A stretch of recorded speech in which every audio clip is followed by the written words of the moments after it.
नमस्कार, उत्तराखंड समाचार में आपका स्वागत है। मैं रेणु प्रीति पंत। सबसे पहले मुख्य समाचार। प्रधानमंत्री नरेंद्र मोदी आज करेंगे उत्तराखंड के आपदा प्रभावित इलाकों का हवाई सर्वेक्षण। जौलीग्रांट एयरपोर्ट पर सुरक्षा के कड़े इंतजाम, अधिकारियों के साथ करेंगे हाई लेवल बैठक।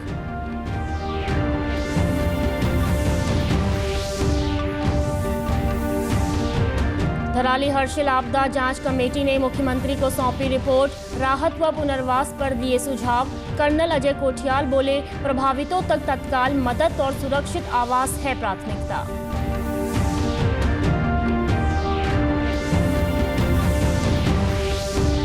और उत्तराखंड आपदा से आर्थिक संकट में जीएमवीएन। आपदा के कारण अतिथि गृहों को हुई भारी क्षति, 2.5 करोड़ से अधिक के नुकसान का अनुमान। अब समाचार विस्तार से। प्रधानमंत्री नरेंद्र मोदी आज उत्तराखंड के आपदा प्रभावित इलाकों का हवाई सर्वेक्षण करेंगे। प्रधानमंत्री विशेष विमान से शाम करीब 4 बजे जौलीग्रांट एयरपोर्ट पहुंचेंगे। इसके बाद प्रधानमंत्री हेलीकॉप्टर से आपदा प्रभावित क्षेत्रों का हवाई सर्वेक्षण करेंगे। प्रधानमंत्री के कार्यक्रम को देखते हुए जौलीग्रांट एयरपोर्ट पर सुरक्षा के कड़े इंतजाम किए गए हैं। चप्पे चप्पे पर पुलिस और सुरक्षा एजेंसियों को तैनात किया गया है। हवाई सर्वेक्षण के बाद प्रधानमंत्री एयरपोर्ट पर ही अधिकारियों के साथ हाई लेवल बैठक कर आपदा से हुए नुकसान और राहत बचाव की समीक्षा करेंगे। प्रधानमंत्री नरेंद्र मोदी के दौरे को लेकर पुलिस भी मुस्तैद है। सुरक्षा के पुख्ता इंतजाम किए गए हैं। प्रधानमंत्री के दौरे को लेकर भाजपा के विधायक विनोद चमोली का कहना है कि प्रदेश सरकार ने केंद्र से आर्थिक सहायता का अनुरोध किया है। उन्होंने कहा कि यह दौरा आपदा राहत के लिहाज से बेहद अहम है। देखिए, जिस तरह इस बार आपदा आई है, जिस तरह की क्षति उत्तराखंड में हुई है, तो लगभग 6,000 करोड़ का नुकसान हम लोगों ने आंका है, 5,700 कुछ है। और माननीय प्रधानमंत्री जी का इस बीच में दौरा जो आपदाग्रस्त क्षेत्रों का रहेगा, ये उम्मीदें लेकर आया है। और मुझे लगता है कि जो हम लोगों ने वहाँ से क्षतिपूर्ति मांगी है और केंद्र से जो मदद मांगी है, निश्चित तौर पर बढ़ा करके हमको मिलेगी, ऐसा मुझे लगता है। और इससे बहुत राहत उत्तराखंड को मिलने जा रही है। प्रधानमंत्री नरेंद्र मोदी के प्रस्तावित दौरे को देखते हुए सुरक्षा एजेंसियां पूरी तरह अलर्ट मोड पर हैं। उच्च अधिकारियों ने पुलिस बल को त्रुटि रहित सुरक्षा व्यवस्था सुनिश्चित करने के निर्देश दिए और पूरी ड्रेस रिहर्सल भी करवाई गई। अधिकारियों ने सुरक्षा व्यवस्थाओं की समीक्षा करते हुए सभी पुलिस कर्मियों को सतर्क और सजग रहकर ड्यूटी निभाने के निर्देश दिए। पुलिस ब्रीफिंग में यह भी साफ किया गया कि सभी अधिकारियों और कर्मचारियों को ड्यूटी कार्ड और परिचय पत्र साथ रखना अनिवार्य है। एयरपोर्ट पर केवल अधिकृत व्यक्तियों और वाहनों को ही प्रवेश की अनुमति दी जाएगी। धराली और हर्षिल में आई आपदा के बाद गठित जांच कमेटी ने अपनी रिपोर्ट सरकार को सौंप दी है। कमेटी के अध्यक्ष कर्नल अजय कोठियाल ने बताया कि आपदा प्रभावित इलाकों का निरीक्षण कर विस्तृत रिपोर्ट तैयार की गई है, जिसमें राहत, पुनर्वास और पुनर्निर्माण के लिए कई सुझाव दिए गए हैं। उन्होंने बताया कि रिपोर्ट में सबसे पहले प्रभावित लोगों तक तुरंत मदद पहुंचाने और जिनकी मौत हुई है उनके शवों को सुरक्षित निकालने पर जोर दिया गया है। इसके साथ ही जो लोग अभी भी प्रभावित क्षेत्रों में रह रहे हैं उनके लिए सुरक्षित आवास व्यवस्था का खाका भी तैयार किया गया है। कमेटी ने पुनर्निर्माण के लिए आवश्यक संसाधनों और रणनीतियों पर भी सिफारिशें की हैं। उत्तरकाशी का यह इलाका अंतर्राष्ट्रीय सीमा से जुड़ा है, इसलिए रिपोर्ट में इसे वाइब्रेंट विलेज योजना के तहत विकसित करने की भी आवश्यकता बताई गई है, ताकि राष्ट्रीय सुरक्षा के लिहाज से यह क्षेत्र मजबूत हो सके। एक जो एनआईएम के पुराने इंस्ट्रक्टर्स हैं और जो धराली के प्रॉपर रहने वाले जो लोग हैं, उनको लेकर के मैं गया था। 4 लोगों की टीम, हम 2 दिन वहाँ रुके थे। उसमें फिर जो आपदाग्रस्त लोग हैं उनसे मिले। उसके बाद जो डैमेज हुए हैं, किस प्रकार से प्राकृतिक डैमेज हुए हैं, उनको हमने देखा। उसके बाद में वहाँ पे किस प्रकार से एजेंसीज काम कर रही हैं, जो कि इनिशियली तो रेस्क्यू है और उसके बाद में रिहेबिलिटेशन की प्रोसेस में जाएं, उसको देख करके। और फिर डैमेज जो हो रखे हैं, प्राकृतिक के डैमेज, उससे कहाँ पे असर आ रखा है। जैसे किसी जगह में झील बन गई, किसी जगह में सड़कें ऐसी टूट रही हैं कि वो पहाड़ ना बार बार नीचे आ रहे हैं जब सड़कों का दोबारा रिकंस्ट्रक्शन हो रहा है।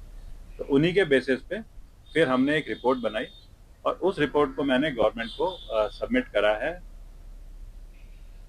उत्तराखंड में भारी बारिश और आपदा ने जहां आम जनजीवन को प्रभावित किया है, वहीं गढ़वाल मंडल विकास निगम यानी GMVN को भी भारी नुकसान झेलना पड़ा है। निगम के कई गेस्ट हाउस आपदा की चपेट में आ गए हैं, जिनमें से कुछ को अस्थायी रूप से बंद करना पड़ा है। GMVN के प्रबंध निदेशक विशाल मिश्रा के मुताबिक उत्तरकाशी के शाना चट्टी और हर्षिल गेस्ट हाउस पूरी तरह से बंद कर दिए गए हैं, क्योंकि इनके भवनों को गंभीर क्षति पहुंची है। पौड़ी और टिहरी जिलों में भी निगम के कुछ गेस्ट हाउस आंशिक रूप से प्रभावित हुए हैं। अनुमान के अनुसार GMVN को अब तक 2 करोड़ रुपए से अधिक का प्रत्यक्ष नुकसान हो चुका है। वहीं सड़कों के अवरुद्ध होने और गेस्ट हाउसों के बंद रहने से बुकिंग रद्द हो रही है, जिससे निगम को करीब 50 लाख के नुकसान का अनुमान है। तो गढ़वाल मंडल विकास निगम में चूंकि उत्तरकाशी में जो आपदा आई उसके कारण हमारे वहाँ के सैना चट्टी और हर्षिल के गेस्ट हाउस बंद भी हो गए हैं और उनके भवन को भी नुकसान पहुँचा है। और इसके अलावा हमारा कुछ जो पौड़ी और टिहरी में जो हमारे गेस्ट हाउसेस हैं उसमें भी थोड़ा माइनर नुकसान हुआ है। तो अगर हम फाइनेंशियली देखें तो लगभग 2 करोड़ 20 लाख रुपए का हमारा नुकसान हमें अभी तक रिपोर्ट प्राप्त हुआ।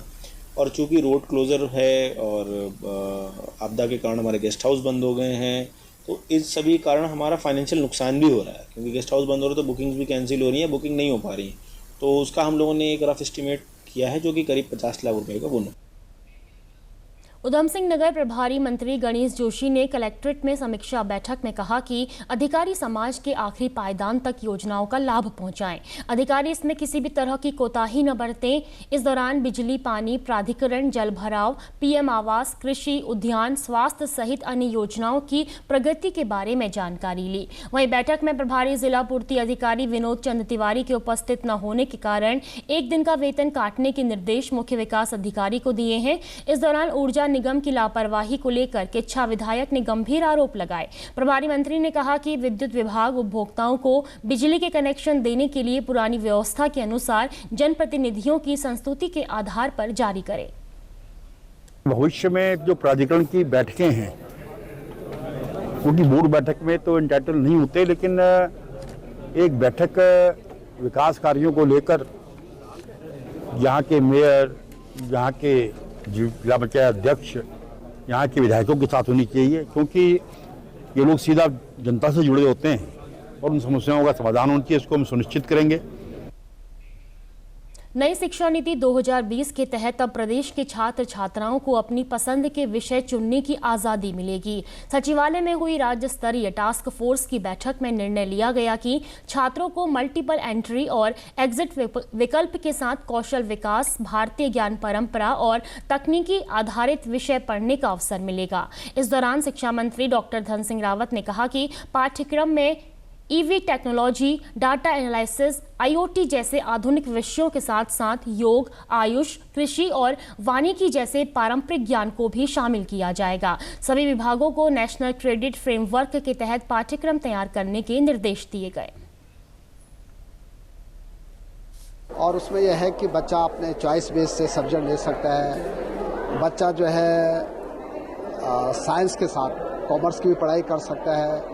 बच्चा जो है अगर एक विश्वविद्यालय से दूसरा विश्वविद्यालय में जाना चाहता है तो भी हम फ्रीडम दे रहे हैं। और साथ में मैंने ये भी कहा है कि बच्चों के लिए जो जो व्यावसायिक सब्जेक्ट पढ़ाए जा सकते हैं वो भी हमको अपने विश्वविद्यालयों में और डिग्री कॉलेज में पढ़ाना है। पौड़ी मंडल मुख्यालय में अधिकारियों की नियमित तैनाती को लेकर पौड़ी विधायक राजकुमार पोरी ने कहा कि उन्होंने मुख्यमंत्री पुष्कर सिंह धामी से अधिकारियों की तैनाती की मांग की थी, जिसके बाद मंडल मुख्यालय में तैनाती की गई। विधायक ने विपक्ष पर भी निशाना साधा और कहा कि विपक्ष इसका श्रेय ले रहा है।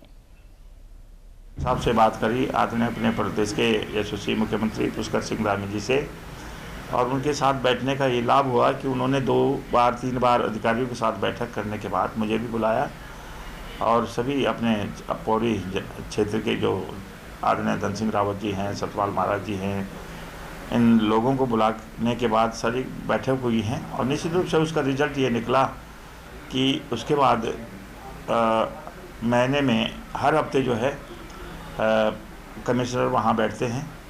हफ्ते में 2 दिन 3 दिन के लिए वहाँ जाते हैं, जो वहाँ के काम होते हैं उनको निपटा कर फिर जो है, क्योंकि उनके पास देहरादून की भी जिम्मेवारी है, तो जब अधिकारी के पास जिम्मेदारी देहरादून की भी होगी तो वास्तव में पूरा समय वहाँ बैठ नहीं सकते। तो ये था कि वहाँ के काम कोई ना रुकें, तो उन्होंने 2-3 दिन का समय तय किया। इसी के साथ अभी तक के समाचार समाप्त हुए। दूरदर्शन समाचारों से जुड़े रहें। मिलते हैं फिर शाम 5 बजे के बुलेटिन में। नमस्कार।